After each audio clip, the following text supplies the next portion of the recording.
Ito siya mga kabakbon, oh. Ito ang dahon niya. Ito. Yan, ang dahon niya. Ito. Yan, pag hindi pa magulang. Ito pag magulang ng dahon, dali nang mabulok. Pwede na may laman na yan. Tayo kuha. Ito naman yung yan yung dito sa amin sa Bicol, binapasawang panami. Hindi itong kukunin natin. Itong kukunin natin. Ito ang puno niya. Yan ito medyo may bulok na.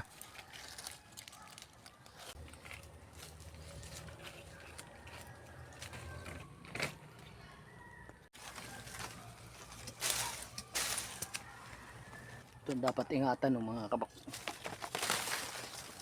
Ito ang dapat ingatan ng mga kabakbon.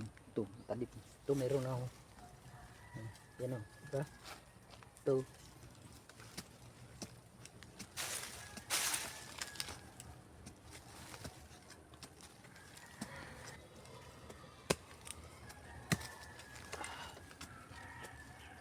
Sarap to sa merienda mga kabakbon or ginataan. Kaso bawal na sa ating matamis.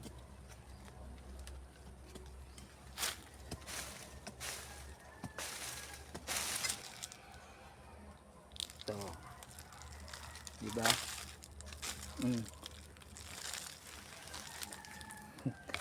Sarap nito mga kabakbon kaso maliliit pa.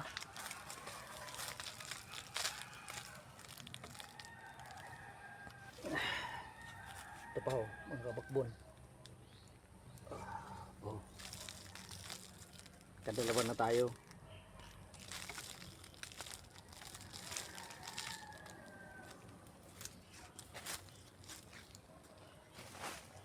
Ito ang dapat ingatan.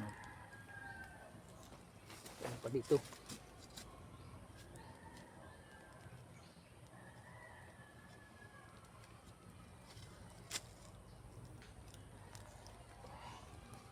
Sugat.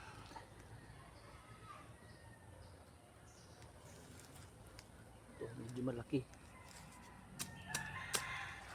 Ito. Diba?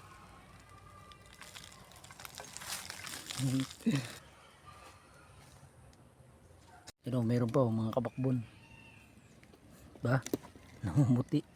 Yan Kaso ang problema nito, pag nasugat, dapat nito, pag nasugat, lutuin mo agad. Kasi madaling mabulok to. Itong burot na to. Puro tungo sa Tagalog. Kain natin to pa mga kabakbon. Sayang natin. Ito, nasira.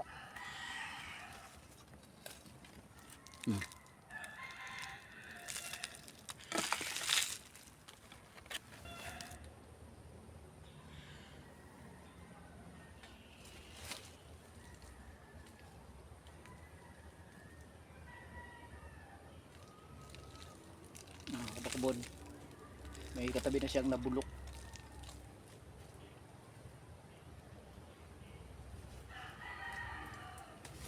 Wow. Ba?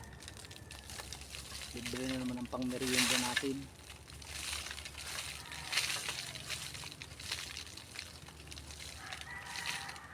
Burot sa Bicol, tungo Tagalog.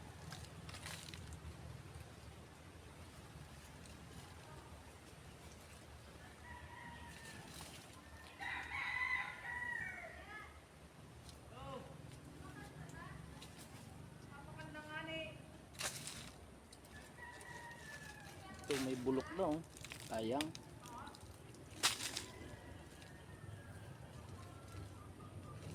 Ito yung katabi bulok na. Lagay na natin dito sa dahon ng anakaw mga kabakbon yung nakuha natin. Sarap ito.